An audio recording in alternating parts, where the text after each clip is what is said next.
శ్రీ గురుభ్యో నమః. హరి ఓం. వసుదేవసుతం దేవం కంసచానూరమర్దనం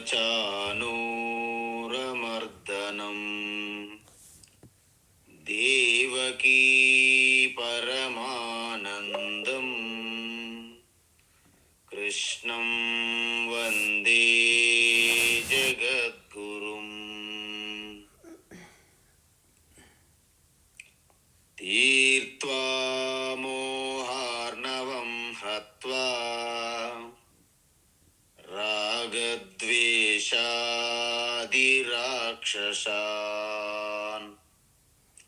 సీతా శాంతి సమాయుక్త ఆత్మా రామో విరాజతే.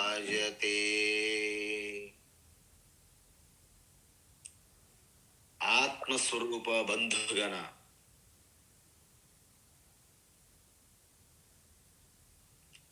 భగవద్గీత జ్ఞానయజ్ఞములో భాగంగా 5వ అధ్యాయం కర్మ సన్యాస యోగం లేదా జ్ఞానయోగం అంటారు.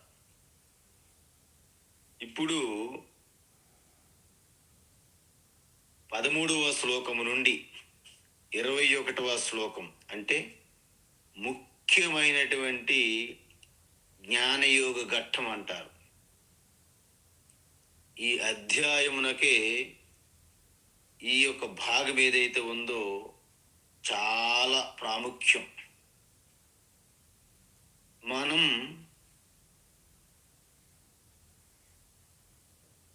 18, 19, 20 3 శ్లోకములు చూశాం. 18వ శ్లోకంలో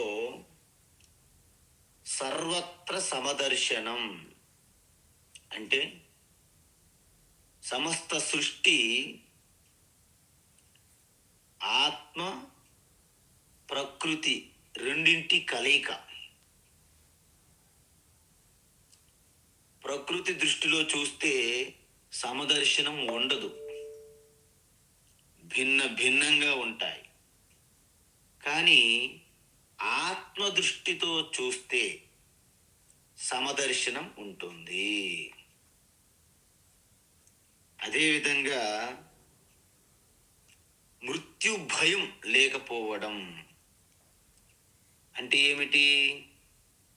శరీరం అనేది సహజ సిద్ధంగా ప్రారబ్ధ కర్మతో వస్తుంది.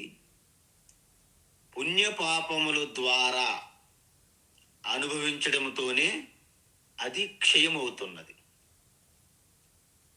కాబట్టి ఎటువంటి వికారాలు చెందనటువంటి శాశ్వతమైనటువంటి ఆ ఎరుక చైతన్యం ఆత్మ మీరు మనం అని తెలుసుకుంటూ ఆ శరీరమునకు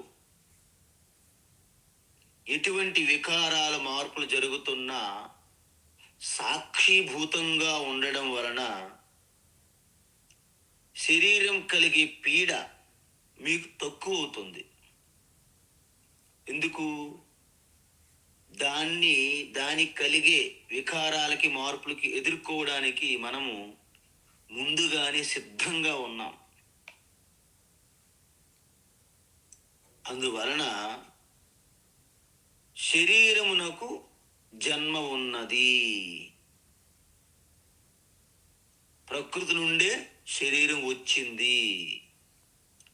సో ప్రకృతి నుండే శరీరం ప్రకృతిలోకి పోతుంది. ఎందుకు? ఆది అంతము ఉన్నది. అందువలన పుట్టిన వానికి మరణము తప్పదు, మరణించిన దానికి జన్మ తప్పదు అని చెప్పారు. కాబట్టి ఈ మృత్యు భయం అనేది పోతుంది మనకి. తరువాత స్థిత ప్రజ్ఞత్వం మనం ముందు శ్లోకంలో చూసాం. ఎప్పుడైతే మీలో ఆ బ్రహ్మ ఆత్మస్వరూప తత్వం శ్రవణము ద్వారా తత్వం తెలుసుకొని దానిని ఆ శ్రవణం ద్వారా ఏమవుతుంది, మీ అజ్ఞానం పోతుంది. మొట్టమొదటి అంటే మీ ఆత్మస్వరూప తత్వాన్ని తెలుసుకుంటారు. దాన్నే బ్రహ్మవిత్ అంటారు.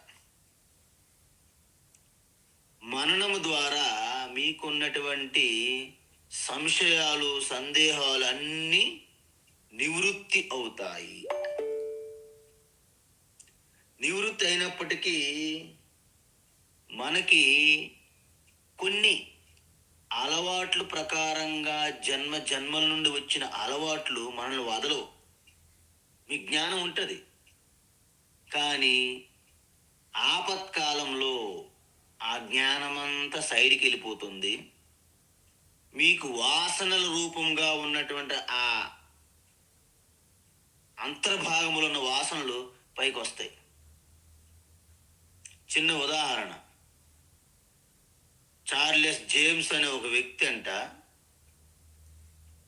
నేను ఒక ఇన్సెక్ట్ అంటే నేను ఒక కీటకము అనే బలమైన వాసన కలిగింది ఆయనకి. ఎంతమంది చెప్తున్నా నువ్వు మనిషివు, నువ్వు కీటకం అంటే నువ్వు ఒక బ్యాక్టీరియా కాదు, నువ్వు కీటకాని కాదు అంటే ఆయన్ని వినట్లేదు. సో ఆయన్ని ఒక సైకియాట్రిస్ట్ దగ్గర తీసుకెళ్లారు. ఆయన 3 నెలల పాటు ట్రీట్మెంట్ ఇచ్చారు. పెద్ద కింగ్ సైజ్ మిర్రర్ అంటారు దాన్ని, పెద్ద సైజ్ అనమాట, టాప్ టు బాటం చూపెడుతుంది అనమాట అద్దంలో. Look James, you are not the insect, you are human being. Yes doctor, I'm human being, I'm not insect అని బాగా చెప్పాడు రామచిలకలారు. ప్రాక్టీస్ చేశారు 3 months. Now James, are you insect or a man? Yes, I'm man, I'm not insect. I know doctor అన్నాడు అనమాట.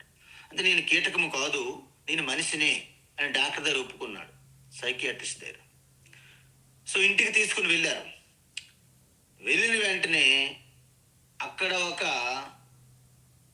కాకి అక్కడ తిరుగుతున్నది. వెంటనే పరిగెత్తుకుని ఇంట్లోకి వెళ్ళి డోర్ వేసుకున్నాడు. జేమ్స్, ఏమైంది? ద క్రో ఇస్ దేర్, నా వైపు చూస్తుంది, నన్ను ఎక్కడ చంపి తినేస్తున్నారు, భయానికి వచ్చేసాను అన్నాడు. అరే, అది నువ్వు నువ్వు నువ్వు నాట్ ఇన్సెక్ట్, నువ్వు మనిషివి కదా, డాక్టర్ దగ్గర చెప్పావు కదా. No no no, you don't know, అది నా వైపే చూస్తుంది అన్నాడు. మళ్ళీ సైకియాట్రిస్ట్ దగ్గర తీసుకెళ్లారు. సైకియాట్రిస్ట్ చాలా షాక్ అయ్యాడు. మళ్ళీ వచ్చాడు. ఏంటంటే, James, what happen to you? Doctor, నేను మనిషిను, నేను ఇన్సెక్ట్ అంటే కీటకము కాదు, పురుగు కీటకాన్ని నేను కాదు, నేను మనిషినే. మరి ఎందుకు మరి అలాగా కాకిని చూసి అలా పరిగెత్తుకుంటూ వెళ్ళాను? డాక్టర్, ప్లీజ్ అండర్స్టాండ్, నన్ను అర్థం చేసుకోండి. ఏంటి? ఐ నో, నేను మనిషిను, నేను కీటకం కాదని నాకు తెలుసు. I know, but the crow doesn't know. ఆ కాకి తెలియదు కదా నేను మనిషిను కీటకం అనేది కరెక్ట్గా. ఆ కాకి నన్ను కీటకమే అనుకుంటుందేమో అని ఇలాంటి వాసనలు మనకి ఉంటాయి లోపల. స్వామీజీ, కృష్ణ భగవాన్, వీ నో, నేను ఆత్మస్వరూపాన్ని అంటాం. కానీ మా భార్య, మా భర్త, మా పిల్లలకు అర్థం కావట్లేదు నేను ఆత్మ అంటే. ఇది మన ప్రాబ్లం. మా మిత్రులకు తెలియట్లేదు, సమాజంలో ఎవరికి అర్థం అవట్లేదు నేను ఆత్మ అంటే. అంటే జేమ్స్ మోడల్ అనమాట. దీన్ని జేమ్స్ మోడల్ అంటారు. కాబట్టి ఎప్పుడైతే అది కూడా పూర్తిగా ఆ వాసనలు, ఆ అఘాతంలో ఉన్నటువంటి ఆ యొక్క పూర్తి అధిష్టాన అంతర్భాగంలో ఉన్న వాసనలు కూడా పోవాలి. మనం బురద నీటిని ఒక దగ్గర స్థిరంగా నిలకడగా ఉంచామనుకోండి, ఆ బురద అడుగుకు అలా సెటిల్ అవుతుంది, స్వచ్ఛమైన నీరు పైన ఉంటుంది. అంత మాత్రం బురద ఆ పాత్రలో లేదని కాదు కదా. అంటే ఏం చేయాలి? మనము పూర్తిగా బురదను కూడా తీసేయాలి. అంటే కదలకుండా నిలకడగా స్థిరంగా పాత్ర ఉంచాలి, లోపల ఉన్న బురద కూడా తీసేయాలి. మనస్సు కూడా అదే విధంగా బురద పట్టి నీరుగా ఉంటూ బాగా కదులుతున్నది. ఏమండి, అసలే నీరు కదులుతున్నది, అందులో బురద. మీ ప్రతిబింబ ముఖం ఎలా కనిపిస్తుందో నీటిలో? కనిపించదు. అయితే మనం ఏం చెయ్యాలి? కదలకుండా స్థిరంగా పాత్ర ఉంచే విధంగా మనస్సుని ఈ గీతాతత్వం అంటే ఆత్మతత్వము, ఆత్మతత్వమే పరమాత్మ యందు ఏకాగ్రంగా నిలకడగా స్థిరంగా ఉంచాలి. ఉంచితే ఒక్కటే సరిపోదు, దాని యొక్క ఆధారములో ఉన్నటువంటి ఆ మలిన మురికిని తీసివేయాలి. అంటే మీరు మనస్సుని ఏకాగ్రత స్థిరంగా ఉంచాలంటే శ్రవణము, మననము. మరి దాని లోపల ఉన్న మురికిని తీసేయాలంటే నిధిధ్యాసనం అవసరం అంటున్నారు భగవాన్ శ్రీకృష్ణ. అందువలన శ్రవణం ద్వారా మీ అజ్ఞానం పోయింది, మననం ద్వారా మీకున్న డౌట్స్, సంశయాలు పోయాయి, నిధిధ్యాసనం ద్వారా కుంభకర్ణుడిలా పడుకొని ఉన్నటువంటి వాసనలన్నీ కూడా పూర్తిగా ప్రక్షాళన అవ్వాలి. అప్పుడు మీకేమవుతుంది? నా ప్రహృష్యేత్ ప్రియం ప్రాప్య నో ద్విజేత్ ప్రాప్య చ ప్రియం.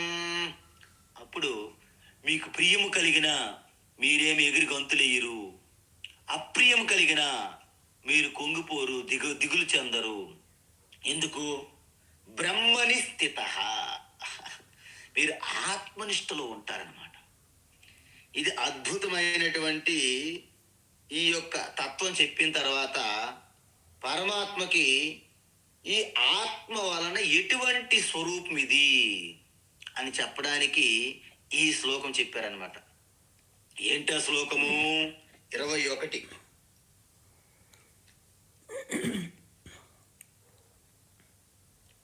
బాహ్య స్పర్శే స్వసక్తాత్మా. అయిపోయిందమ్మా ఇది? గుర్తులేదు స్వామీజీ నాకు. సరే, మళ్ళీ ఒకసారి చెప్పండి అయితే. బాహ్య స్పర్శే స్వసక్తాత్మా. బాహ్య స్పర్శే శ్వసక్తాత్మా. బాహ్య స్పర్శే శ్వసక్తాత్మా. విందత్యాత్మని యత్సుఖం. విందత్యాత్మని యత్సుఖం. విందత్యాత్మని యత్సుఖం. స బ్రహ్మయోగయుక్తాత్మా. స బ్రహ్మయోగయుక్తాత్మా. స బ్రహ్మయోగయుక్తాత్మా. సుఖమక్షయమశ్నుతే. సుఖమక్షయమశ్నుతే. సుఖమక్షయమశ్నుతే. బాహ్య స్పర్శే స్వసక్తాత్మా. విందత్యాత్మని యత్సుఖం. బాహ్య స్పర్శే శ్వసక్తాత్మా. విందత్యాత్మని యత్సుఖం. బాహ్య స్పర్శే శ్వసక్తాత్మా. విందత్యాత్మని యత్సుఖం. స బ్రహ్మయోగయుక్తాత్మా. సుఖమక్షయమశ్నుతే. స బ్రహ్మయోగయుక్తాత్మా. సుఖమక్షయమశ్నుతే. స బ్రహ్మయోగయుక్తాత్మా. సుఖమక్షయమశ్నుతే. ఉత్తమం. ఈ శ్లోకము మీ స్వరూపమే ఆనంద స్వరూపము అని చెప్తున్నారు భగవాన్. అందువలన బాహ్య స్పర్శేసు అసక్తాత్మ. బాహ్య స్పర్శ అంటే ఏంటి? శబ్ద స్పర్శ రూప రస గంధ. ఇవన్నీ ఈ అనుభవాలు ఇస్తాయి మనకు బయట పదార్థంలో అనుకుంటాం. ఎలా ఇస్తాయి? మన ఇంద్రియములు ఆ యొక్క ప్రాపంచిక విషయములతో కలిసినప్పుడు, సంయోగము చెందినప్పుడు ఇటువంటి స్పర్శ శబ్ద స్పర్శ రూప రసగంధాలు కలుగుతాయి. వాటి యందు అసక్తం అంటే విరక్తిగా, ఎటువంటి ఆసక్తి లేకుండా ఆత్మని యత్సుఖం విందతి అంటే మీ స్వరూపములోనే వీటన్నిటి యొక్క సుఖం ఆనందం ఈ స్వరూపములు పొందుతారు. విందతి సహ వాళ్ళు బ్రహ్మయోగ యుక్తాత్మ. బ్రహ్మయోగం అంటే ఏంటి? ఆత్మజ్ఞానము అని అర్థం. అంటే ఆత్మయోగము ద్వారా, ఆత్మ అంటే ఏంటి? ఇక్కడ మనస్సు. అంటే మనస్సు పూర్తిగా మీ ఆత్మలో లీనమైపోయి లయమైందని అర్థం. వారికి ఏమవుతుంది? అక్షయం సుఖం.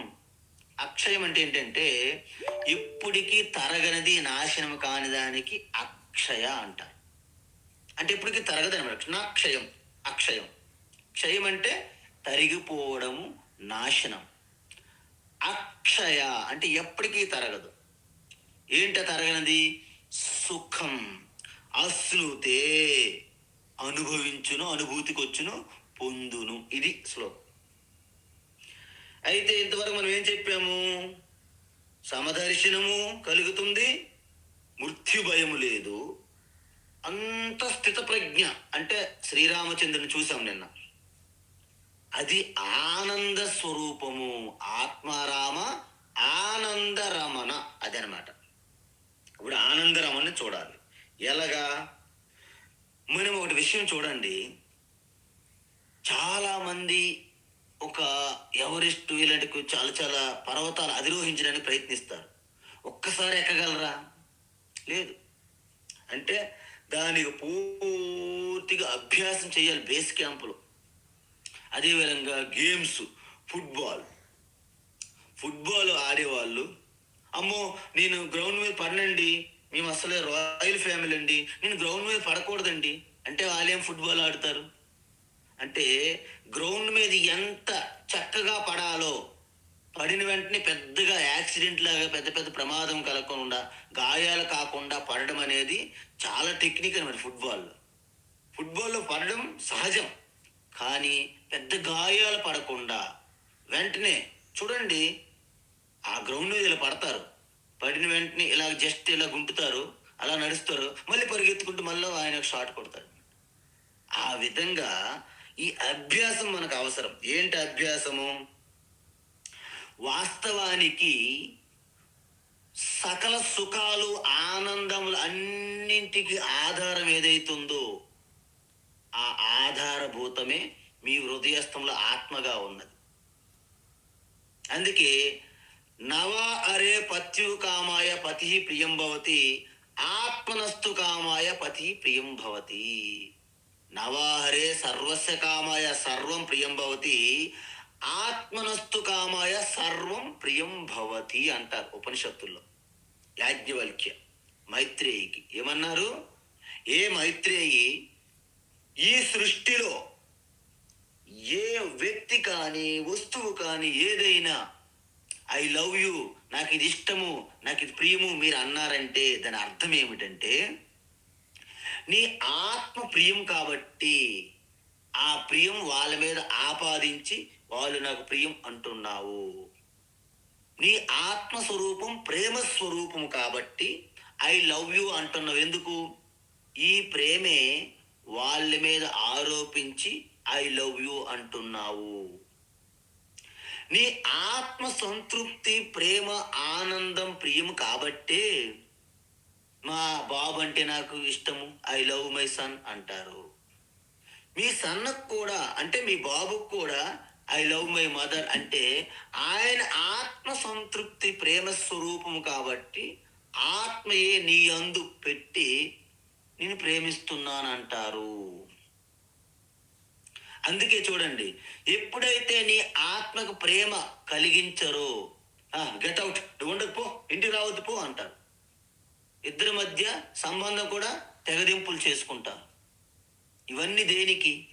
టెంపరీ. అందువలన నవ అరే సర్వస్య కామాయ సర్వం ప్రియం భవతి, ఆత్మనస్తు కామాయ సర్వం ప్రియం భవతి. సృష్టి మొత్తము నీ ఆత్మ వలననే నీకు ప్రియం అనిపిస్తుంది అని చెప్పారు. అందువలన మనం ఏం చేస్తున్నాము? మన దగ్గరే పెట్టుకొని బయట వెతుకుతున్నాము. ఒక ఆశ్రమంలో చాలా పెద్ద మిషన్ అనమాట అది. వాళ్ళకి నీరు సమస్య వచ్చింది. అనేక రాష్ట్ర ప్రభుత్వాలు నుండి చాలా ప్రయత్నాలు చేసి ఎక్కడి నుండో, ఏ రిజర్వాయర్ నుండో, ఏ నది నుండో వాళ్ళకి పైప్ లైన్ ద్వారా త్రాగునీరు సమస్యకు తీర్చడానికి ప్రయత్నించారు. ఎన్నో లక్షలు ఖర్చు పెట్టి. ఒకరోజు ఒక ఇంజనీర్ వచ్చారు అక్కడికి. ఏంటి? అండర్ గ్రౌండ్ వాటర్ డిటెక్టర్ అనే ఒక మెషిన్ ఉంటుంది వాళ్ళ దగ్గర. ఆ మెషిన్ చూశాడు. చూసేసరికి సరిగ్గా ఆ ఆశ్రమం గేటు కిందనే పక్కనే అద్భుతమైనటువంటి జలవనరులు, అంటే భూగర్భ జలవనరులు ఉన్నాయి అని మిషన్ ద్వారా తెలిసింది ఆ ఇంజనీర్కి. స్వామీజీ, మీరు నీరు కోసం ఇన్ని సంవత్సరాలు కష్టపడుతున్నారు కదా, సరిగ్గా మీ కాళ్ళ కిందే మొత్తం అసలు ఈ జిల్లా మొత్తం ఖర్చు పెట్టిన తరగనంత నీరు ఇక్కడ ఉన్నది అని చెప్పాడు ఇంజనీర్. వెంటనే స్వామీజీకి అర్థం కాలే, ఏం చెప్తున్నారు? వెంటనే అక్కడ ఇంజనీర్ ప్రకారంగా అక్కడ పైప్ లైన్ వేస్తే, బోర్ తవ్వితే అద్భుతమైనటువంటి జలవనరులు ఆ ఆశ్రమం భూమిలోనే ఉన్నాయి. కానీ ఎక్కడెక్కడో తవ్వి చూసి నీరు లేదని నిర్ధారించుకొని ఆ కష్టాలు ఇన్నాళ్ళు అనుభవించారు. ఎప్పుడైతే ఒక్కసారి మన కాళ్ళ కిందే నీరు ఉన్నదని తెలిసి ఆ ఆశ్రమంలో ఉన్నవారు అందరూ ఆనందానికి హద్దులు లేకుండా పోయినాయంట. అందువలన ఆనందమనే గని, ఆనందమనే నిధి మన స్వరూపం. కానీ మన దురదృష్టం ఏంటంటే అటువైపు మనం తొంగి చూడట్లే, బయటికి చూస్తున్నాం. అది మన యొక్క జన్మ జన్మల నుంచి వచ్చినటువంటి అజ్ఞాన వాసనలు, కోరికలు కారణం. అందుకే శాస్త్రం ఏం చెప్తారు? ఆనందం బ్రహ్మణో విద్వాన్ నభిభేతి కదాచనేతి, ఆనందో బ్రహ్మేతి వ్యజానాత్, ఆనంద్యేవ ఖల్విమాని భూతాని జాయంతే. అంటే నీ ఆత్మ అది ఏ పరమాత్మ. పరమాత్మ ఆత్మగా, ఎరుకగా, నేను అనే శుద్ధమైన నేనుగా ప్రకటమవుతుందండి. దీన్ని బట్టి మీకు అర్థమవ్వండి. చూడండి, సృష్టి మొత్తం ఎక్కడ పరమాత్మను తిరిగినా చివరికి అలసిపోయి మీ కళ్ళు మూసుకొని అంతర్యామి అలసితేవ సొలసితేవ అనుకుంటూ మీ ఆత్మలోనే మీరు ఉండాలి. అప్పుడే మీకు ఆనందము, ప్రేమ అన్నీ వస్తాయి. అందువలన ఈ పరమాత్మ ఆనంద నిధి లోపల పెట్టుకొని బయట వెతుకుతున్నాము. అందువలన జ్ఞాని ఎప్పుడైతే బ్రహ్మవిత్, ఆత్మవిత్ ఈ శ్రవణం ద్వారా తత్వం తెలుసుకున్నారో, ఆ జ్ఞాని ఈ సంపూర్ణ అనంతమైన పూర్ణత్వాన్ని ఎలా అనుభూతి చెందాలో తెలుసు. మరి అజ్ఞానులు ఏం చేస్తారండి? అజ్ఞానులు బయట ఉన్నటువంటి వస్తువుల పైన, సంబంధాల పైన, వ్యక్తుల పైన, అధికారం పైన, బ్యాంక్ బ్యాలెన్స్ల పైన, ఇన్సూరెన్స్ల పైన, హాస్పిటల్స్ పైన, వీటిపైన ఆధారపడతారు. మరి జ్ఞాని ఆధారపడడా? జ్ఞాని తన ఆనంద నిధి, అదే భద్రత, అదే ప్రేమ, అదే మొత్తం సర్వస్వం. మరి జ్ఞాని బయట వస్తువుల్ని ద్వేషిస్తాడా? అబ్బా, నా ఆత్మ ఒకటే సత్యము, ఇదంతా నాకు వద్దు అని ద్వేషిస్తాడా? నో. ఎందువల్ల ద్వేషించడు అంటే, ఈ బయట వస్తువులో దొరికే ఆనందాలన్నీ ఆత్మానందములోనే లయమైపోతాయని మనం చూసాం. ఇంత ముందే చూసాం. మనం ఎక్కడ? 2వ అధ్యాయంలో ఏం చెప్పారు? యావానర్థముదపానే సర్వత సంప్లుతోదకే తావాన్ సర్వేషు వేదేషు బ్రాహ్మణస్య విజానతః. బ్రాహ్మడు ద్వేషించడండి బయట వస్తువులకి. బ్రాహ్మణుడు అంటే ఇక్కడ ఆత్మతత్వం తెలుసుకున్నవాటి జ్ఞాని అని అర్థం. అంటే ఏంటి మరి? మీకు ఇన్నాళ్ళు బోరు దగ్గరికి వెళ్ళి అమ్మల అక్కలు బిందులు పట్టుకొని పోట్లాట్లు అవుతూ లైన్ల మీద ఉండేవాళ్ళు నీరు కోసం. మీకు చుట్టూ ఓ పెద్ద త్రాగునీటి రిజర్వాయర్ వచ్చింది ఇప్పుడు. అయితే రిజర్వాయర్ వచ్చింది కదని చెప్పేసి ఈ బోర్ను మొత్తం తవ్వి పడేయాలా? మీకు ద్వేషం ఆ బోరు మీద లేదు. కానీ బోరు నీరు ద్వారా వచ్చే సుఖము ఆనందము రిజర్వాయర్ వాటర్లో మీకు కలుగుతుంది. భ్రమ పడకూడదు మనం. అబ్బే మీ ఆత్మానందం అయితే మరి విషయాలు ఈ భోగములు వస్తువులు అన్నిటి సంగతి ఏంటి స్వామీజీ? వాటి ద్వారా వచ్చిన సుఖము కూడా ఆత్మ సుఖంలో కలిసిపోతుంది. అన్ని వస్తువులు ఈ ప్రకృతి ఆనందాలన్నీ కలిపిన వాటన్నిటికంటే ఉత్తమము, గొప్పము, అనంతమైన ఆనందము ఆత్మానందము. ఎందుకు? ఈ ప్రకృతి అనాత్మ, అంటే ఆత్మ కానిది అనాత్మ. ఈ ప్రకృతికి ద్వారా వచ్చినవన్నీ పరిమితమైనవి, పరిచ్ఛిన్నమైనవి, దేశకాలకి అంతర్భాగం. అందువలన మీరు ఎన్ని పరిమితులు, ఎన్ని పరిచ్ఛిన్నాలు కలిపినా అనంతం కాదు. అందువలన మరి ఆత్మ ద్వారా ఒక్కటే అనంత ఆనందం. ఎందుకు? ఆత్మ అనంతము కాబట్టి అనంతము నుండి వచ్చే ఆనందము కూడా అనంతానందం అవుతుంది. ఇది సూత్రం. అయితే ఎవరికి అనంతానందం, ఆత్మానందము? బ్రహ్మయోగ యుక్తాత్మ.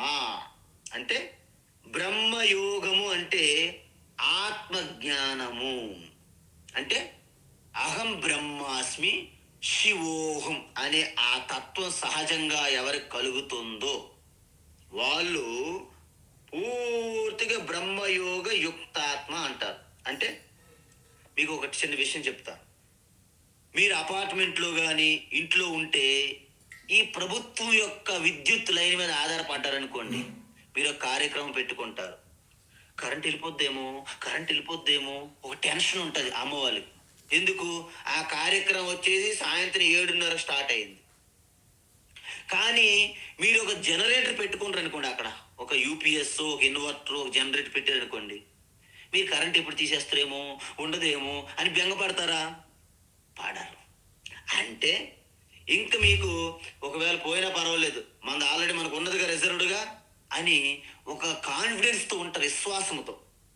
ఆ విధంగా జ్ఞానికి ఒక ఇన్వర్టర్, ఒక జనరేటర్ అనే ఆత్మానందం ఉంది.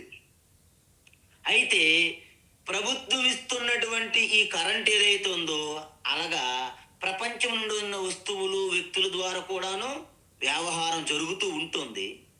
కానీ అవి ఉన్నా లేకపోయినా జ్ఞానికి ఎటువంటి సంబంధం ఉండదు. అందువలన జ్ఞాని ఎప్పుడు కూడాను యోగరతో వా భోగరతో వా సంగరతో వా సంగవిహీన యస్యే బ్రహ్మని రమతే చిత్తం నందతి నందత్యేవ భజ గోవిందం గోవిందం భజ మూఢమతే అన్నారు శంకరాచార్య. అంటే ఏంటి? మీకు ఆల్రెడీ ఒక పెద్ద జనరేటర్ ఆత్మానందం ఉండడం వలన యోగరతోవా భోగరతోవా అంటే ఏకాంతంలో ఎవ్వరు లేని రహస్య స్థితిలో నీవు ఏకాంతంగా ఉన్నప్పటికీ ఆత్మానందంలో ఉంటావు. యోగరతోవా అంటే ఆత్మతోనే రమించడం. భోగరతోవా చోటు బంధుమిత్రులు అందరూ కూడా అడావుడిగా హజులు బజులు ఉంటుంది. భోగరతోవా అప్పుడు కూడా నీ ఆత్మానందకి ఎటువంటి లోటు లేదు. సంగరతోవా చోటు జనము మాధ్బలం ఉంటుంది, అయినప్పుడు కూడా మీరు ఆత్మానందమే. సంఘ విహీన ఎవ్వరు లేరు, వాళ్ళు పనులకు వెళ్ళిపోయారు, ఏకాంతంగా ఉన్నారు, అప్పుడు కూడా ఆత్మలో రమిస్తారు. ఎందుకు? యస్యే బ్రహ్మని రమతే చిత్తం ఎవరి యొక్క చిత్తం అంటే బ్రహ్మయోగ యుక్తాత్మ అని అర్థం. ఎవరి యొక్క చిత్తము ఆత్మయందు పూర్తిగా లయమై ఉంటుందో వాళ్ళకి జనం ఉంటేటి లేకపోతే ఏంటి, వారికి వస్తువులు ఉంటేటి లేకపోతే ఏంటి, ఎప్పుడు కూడా ఆనందం ఆనందం, నందతి నందతి నందత్యేవ అన్నారు. సో ఈ విధంగా ఎప్పుడైతే, అందుకే మీకు చిన్న ఉదాహరణ చెప్తాను చూడండి. బుద్ధ భగవాన్ మొత్తం కపిలవస్తు రాజ్యాన్ని విడిచిపెట్టి ఒక వృక్షం కింద మెడిటేషన్ చేసుకుంటున్నారు ఆనందంగా. కపిలవస్తు నుంచి వస్తున్న జనము ఆ దారిలో వెళ్తూ, అమ్మ నాయన చూసారా మన రాజు కొడుకు సిద్ధార్థుడు, పాపం ఏం ఆహారం టైంకు దొరుకుతుందో లేదో, ఎవరు పట్టించుకుంటున్నారో లేదు, పాపం అని అందరూ వాపోతున్నారండి సిద్ధార్థుని చూసి. రాజు కొడుకు యువరాజు అంటుంటే మెల్లగా బుద్ధ భగవాన్ ఇలా కనులు తెరిచి, వాటే పిటి ఫూర్ ఫిలోస్, మీరందరూ కూడాను ఈఎస్ఐ హాస్పిటల్ దగ్గర లైన్ కట్టి బెల్లం నీళ్ళు తాగుతున్నారు, నేనేమో సాక్షాత్తు అమృతం అనే తేనె తాగుతున్నాను అని వాళ్ళని చూసి పాపం ఎంతో జాలిపడేవాడట బుద్ధ భగవాన్. అలాగన్నట్టు మనకు దాని యొక్క రహస్యము రుచి తెలియక బయటదే మనం సర్వస్వం అనుకుంటా. తప్పులేదు. నూతిలో ఉన్న కప్పకి సముద్రం ఉన్నదా లేదా దాని ఉనికి ఎలా తెలుస్తుంది? నుయ్యి నుండి బయటికి ఎప్పుడు వెళ్తేగా. మనం చూసాం, నక్క అందరి ద్రాక్షకి పుల్లని ద్రాక్ష నాకెందుకు, ఎందుకు ఆ ద్రాక్ష అందుకోలేకపోయింది. అందుకే ఈ ఆత్మారామం, ఈ ఆత్మారామము అంతర్యామి తన స్వరూపములోకి వెళ్ళలేక బయట వైకుంఠము కైలాసము పరలోకాలు అంటారు. వాస్తవానికి కైలాసం అంటే ఆత్మని అర్థం. కిల ఆశ, ఒక తత్వం ఉనికి ఉన్నది. ఏంటి కిల అంటే ఏదో ఉంది, అదేంటి శివోహం. కుంఠ అంటే మంద్యము, వంకర కుంఠ. వికుంఠ అంటే స్పష్టమైనటువంటి శుద్ధమైనటువంటి చైతన్యము వికుంఠ. వికుంఠ ఏవ వైకుంఠ అంటే ఆత్మని అర్థం. చూసారా, వైకుంఠమన్నా ఆత్మయే, కైలాసమన్నా ఆత్మయే. మనమేమంటాము వైకుంఠ లోకం లోకం లోకం లోకం, అదిగో ఆ మేఘాల పైనుంచి వెళ్తే వైకుంఠ లోకం. ఇప్పుడు శివ అంటే వేరు విష్ణు అంటే వేరు అనేవాళ్ళు, మరి శివ అనేవాళ్ళు కైలాసం వెళ్తున్నారు, అక్కడ మానసరోవర్ కైలాసం. మరి వైకుంఠం అనేవాడు ఎక్కడికి వెళ్తున్నారు వాళ్ళు? పాపం వాళ్ళకి వైకుంఠం ఎక్కడా దొరకదు, ఊహించుకోవడం తప్ప. అందువలన ఈ ఊహాలోకాల్లో ఎప్పుడు ఉండకూడదు, సత్యానికి రమ్మంటున్నారు భగవాన్ శ్రీకృష్ణ.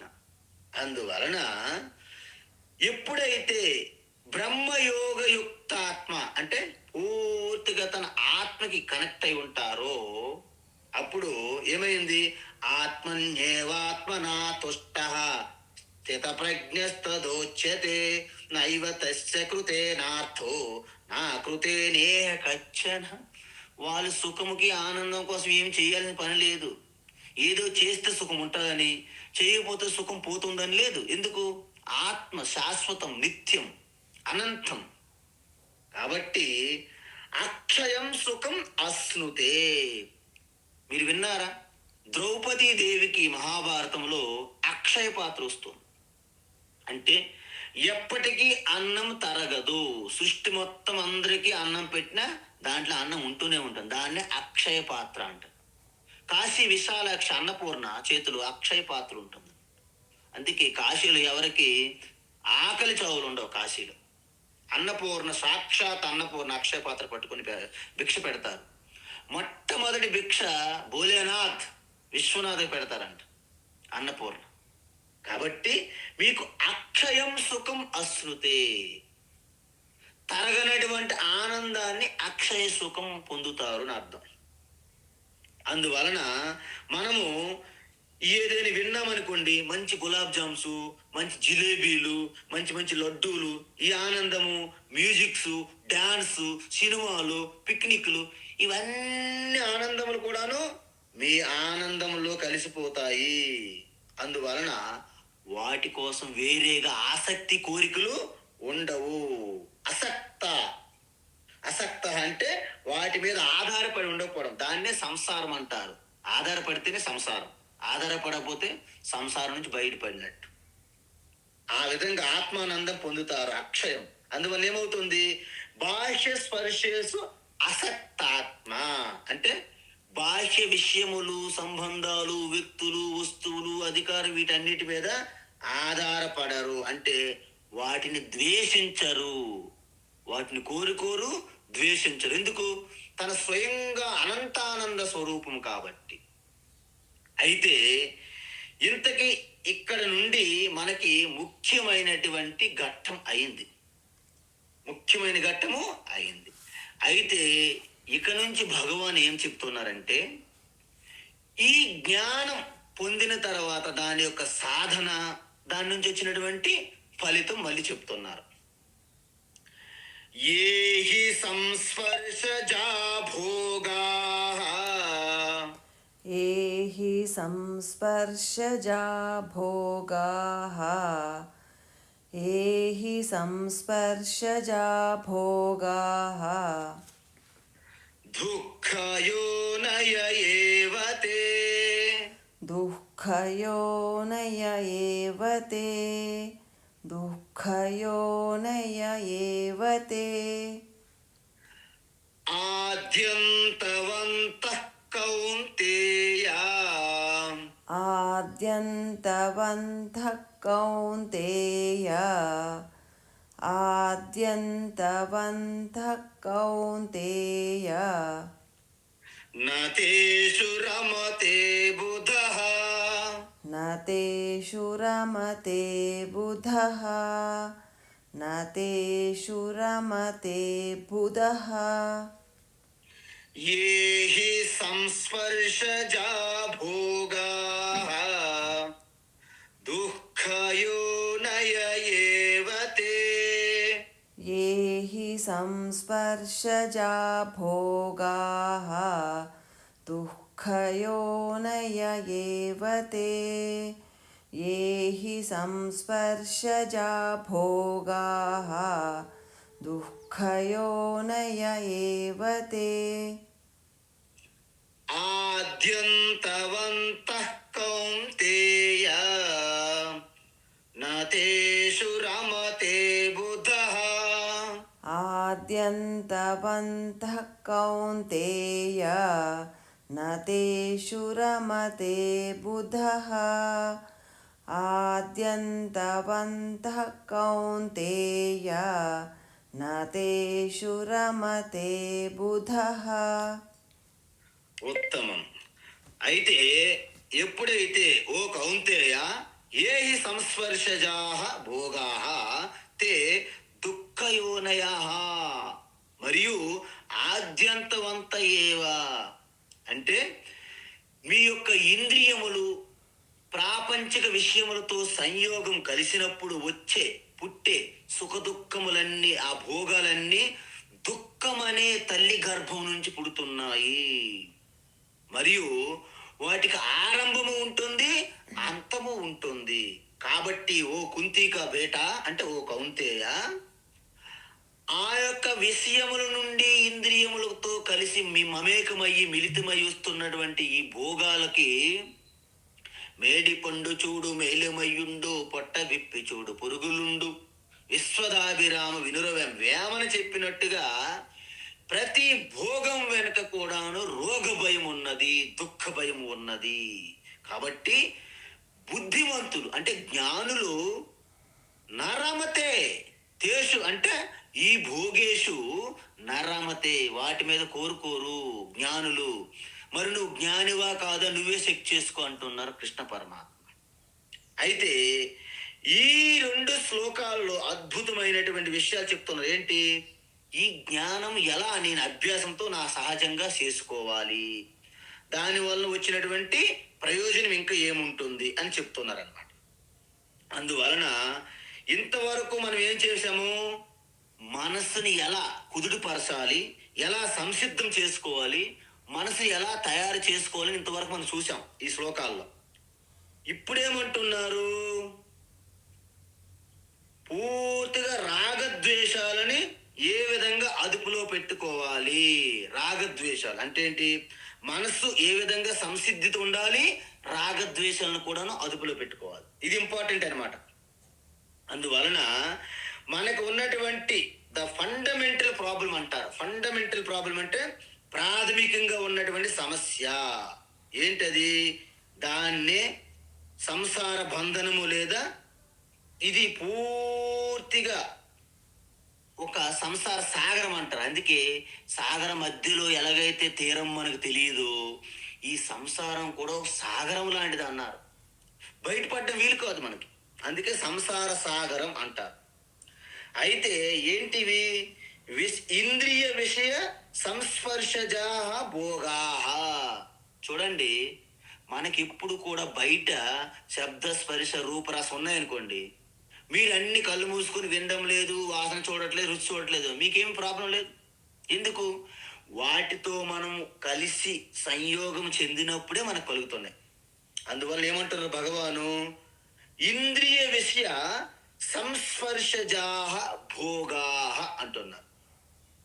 అంటే వాటితో మనం ఎప్పుడైతే ఇంద్రియములు ఆ యొక్క శబ్ద స్పర్శ ఆటి విషయములతో ఎప్పుడైతే కలుస్తున్నామో అప్పుడే నీకు ఈ సుఖ దుఃఖ భోగం అనేది కలుగుతున్నది అని ఉంటుంది. అందువలన మనం ఏం చెయ్యాలి, ఈ ప్రపంచమంతా ఇంద్రియ సంస్పర్శ భోగాహ ఏవ. చూసారా, ప్రపంచానికి ఒక నిర్వచనం ఇచ్చారు భగవాన్, సంస్పర్శ భోగాహ, సంస్పర్శజాహ భోగాహ అంటే ప్రపంచం అని అర్థం. అందువలన ఇంతకీ నేను ప్రపంచములు వస్తువులే ఒక్కటే ఉంటాయా, మనుషులు ఉంటారు, పరిస్థితులు ఉంటాయి, అన్నీ ఉంటాయి ప్రపంచంలో. సో మనకు నచ్చిన వస్తువు మనుషులతో గడిపినామనుకోండి సుఖం అనిపిస్తూ ఉంటుంది. మనకు నచ్చిన వస్తువులు ఉంటే ఏమవుతుంది, మనకు దుఃఖం అనిపిస్తుంది. అందువలన మనం ఏం చేస్తాము, అందంగా ఉంది కదా గులాబీ అని చెయ్యలు పట్టారనుకోండి, దాని కిందే ఉన్నటువంటి ముళ్ళు గుచ్చుకుంటుంది. అబ్బా ముళ్ళు గుచ్చి, చూసారా, ఆ గులాబీ పువ్వు మిమ్మల్ని ఆకర్షించింది, ఆ వెంటనే కింద ఉన్నటువంటి ముళ్ళు మిమ్మల్ని తరిమేసింది అక్కడ నుండి. అదేవిధంగా పైనుంచి మనకు ఆకర్షణ ఉంటుంది, సుఖమని భ్రమపడుతుంటాము, దాని కిందే దుఃఖం అని ఉంటుంది. ఎందుకు, సుఖ దుఃఖం అనేది మిళితమై ఉంటాయి. భోగే రోగ భయం కులే చ్యుతి భయం విత్తే నృపాలాద్భయం మానే దైన్య భయం బలే రిపు భయం రూపే జరాయా భయం శాస్త్రే వాది భయం గుణే ఖల భయం కాయా కృతాంతాద్భయం సర్వం వస్తు భయాన్వితం భువి రుణాం వైరాగ్యమేవ అభయం. అందుకే వైరాగ్యమే అసలైనటువంటి అభయము మోక్షం అన్నారు భర్తృహరి.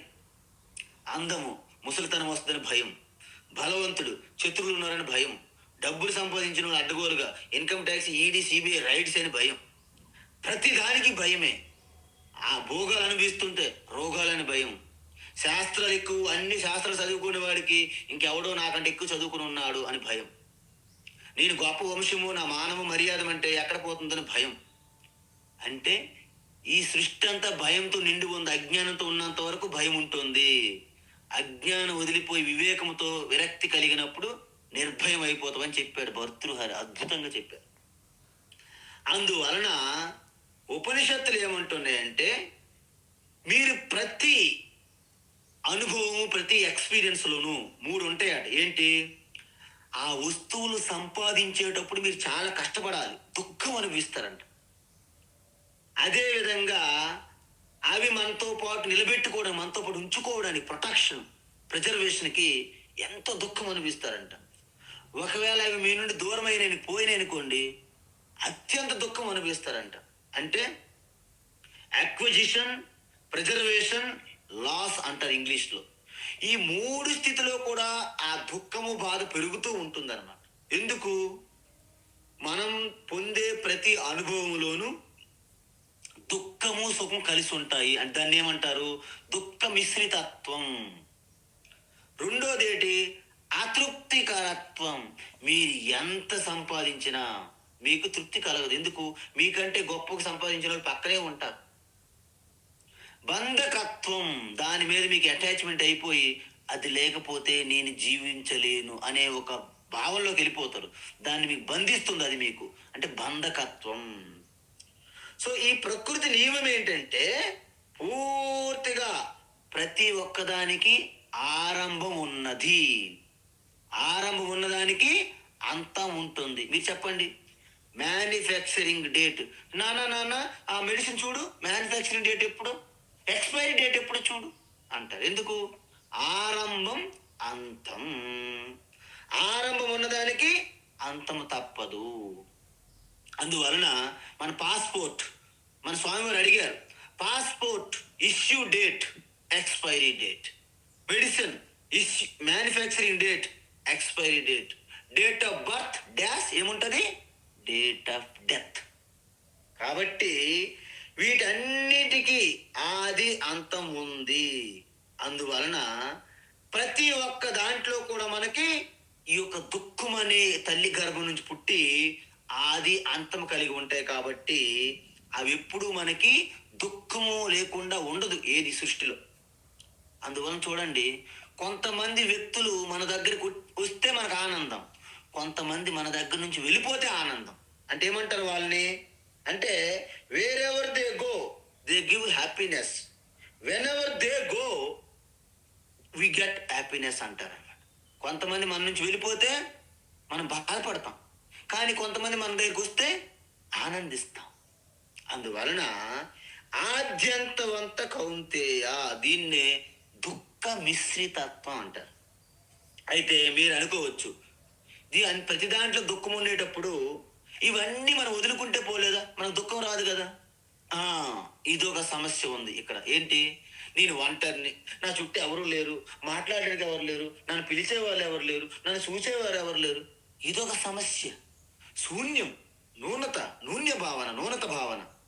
కాబట్టి ఇది ఒక సమస్య. ఇప్పుడు మనకి ఎన్ని సమస్యలు వచ్చాయి?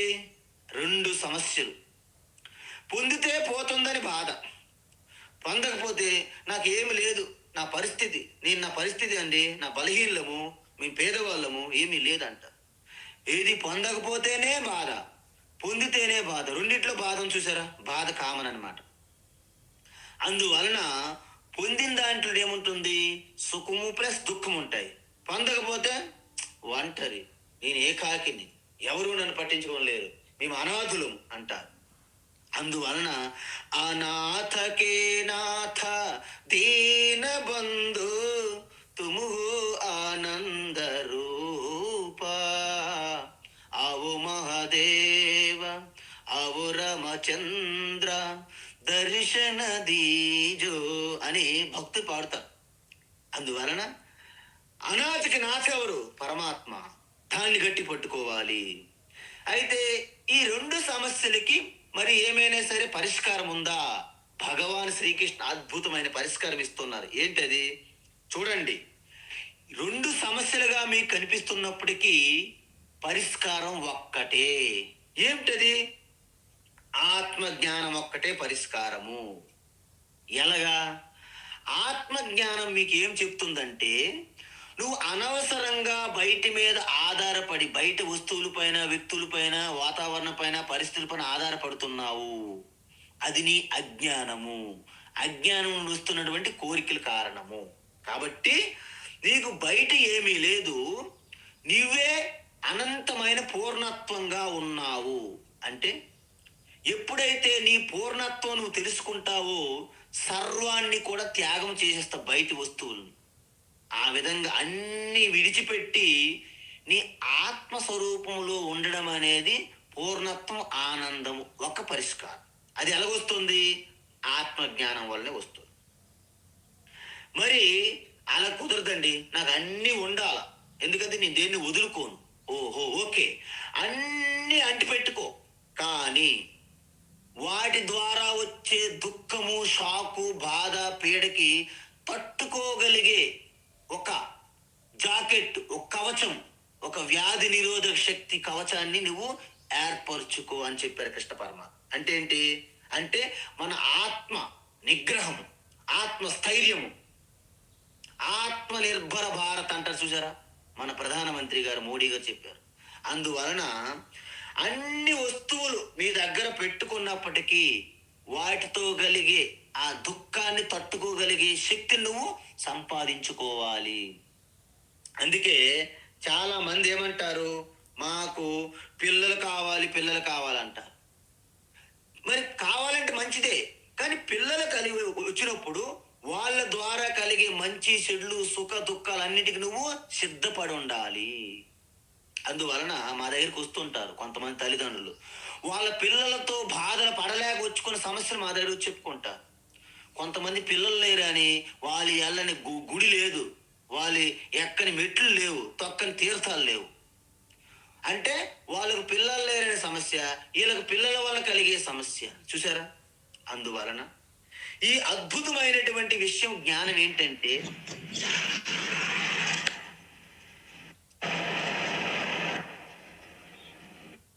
ఈ అద్భుతమైనటువంటి విషయం జ్ఞానం ఏమిటంటే, ఆత్మజ్ఞానం మీకు రెండు విషయాలు చెబుతుంది.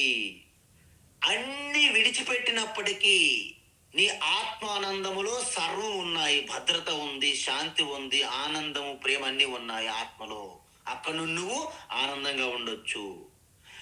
ఆత్మానందముతో పాటు బయటము కూడా పొందుతూ వాటి నుండి కలిగే పరిణామాలకు నువ్వు సిద్ధపడి ఉండాలి ఎదుర్కోవడానికి. ఈ రెండిస్తుంది ఆత్మజ్ఞానం. అందుకే చూడండి, శ్రీరామచంద్రుడు అడవికి వెళ్ళిపోయినప్పుడు కౌసల్య మాత పడిన బాధ మనం చూస్తే మీకు చాలా అసలు ఇప్పటికీ బాధ అనిపిస్తుంది. సాక్షాత్తు వాళ్ళు యజ్ఞ యాగాలు చేసి ఆ పరమాత్మకు అవతార పురుషుని పొందారు. ఆత్మారామ ఆనందరములో తేలుతూ ఉన్నారు దశరథుడు, కౌశల్య, సుమిత్ర, కైకేయులు. ఎప్పుడైతే రామచంద్రుడు అరణ్యవాసం వెళ్తుంటే కౌశల్య అన్నారు, ఇలాంటి రాముడు బిడ్డగా పుట్టడం కంటే పూర్తిగా బిడ్డ లేకుంటేనే బాగుండేదేమో. ఎందుకు? రాముడు లాంటి గొప్పవాడు కదా విషయం. అదే మూర్ఖుడు, పెద్ద మూర్ఖత్వంతో పెంకిగా ఉన్న బిడ్డలు అనుకోండి, పోతా పోరా బాబు 14 సంవత్సరాలు నాకు శాంతి ఉంటుంది అనుకుంటారు తల్లి. అది కాదు ఇక్కడ. రాముడు అంటే ఆత్మ. ఆయన వెళ్ళేసరికి తట్టుకోలేని తల్లి, అసలు నాకు ఈ పుత్రు శోకం కంటే అసలు పుత్రుడు లేకుండా ఉంటే బాగుండేమో అనే భావన కలిగింది కౌశల్యకి. దశరథుడు కూడా అంతే. అసలు తండ్రి వాక్కు పాలన చేయకుండా ఈసారి రాముడు నా యొక్క మాటని ధిక్కరించి నా మాటను పాటించకుండా ఉంటే నాకు ఎంత ఆనందమో, గర్వంగా ఉంటుంది అని కోరుకున్నాడు దశరథ్. అంటే చూడండి, ఇవన్నీ కూడా మనము సంసిద్ధత లేకపోవడము. కాబట్టి అన్ని లేకున్నా ఆత్మానందములో ఎలా ఉండగలుగుతున్నారు? అన్ని వస్తువులు వ్యక్తులు చుట్టూ ఉన్నప్పటికీ వాటి ద్వారా కలిగే ఆ పరిణామాలకి మీరు ఎదుర్కొనే శక్తి సంపాదించుకోవాలి. ఈ రెండు విషయములు భగవాన్ శ్రీకృష్ణ చాలా స్పష్టంగా చెప్పారు. అందువలన ఈ ఆది అంతం ఉన్నటువంటి ఈ దుఃఖమే మూలంగా జనిస్తున్నటువంటి ఈ భోగాలన్నీ కూడాను మీకు అనర్థకము. కాబట్టి బుధః జ్ఞానులు ఈ భోగేషు భోగములు యందు తేషు నరమతే, వాటిలో రమించరు. ఇది అద్భుతమైనటువంటి శ్లోకము. కాబట్టి 22వ శ్లోకం అయ్యింది. రేపు ఎలా శరీరంలో ఉన్నప్పుడే మనం ఎలా జీవన్ముక్తులుగా ఉండొచ్చు అనే ఒక విషయం రేపు చెప్తున్నారు. హరి ఓం తత్సత్. సర్వం శ్రీకృష్ణార్పణమస్తు. ఓం శ్రీ గురుభ్యో నమః.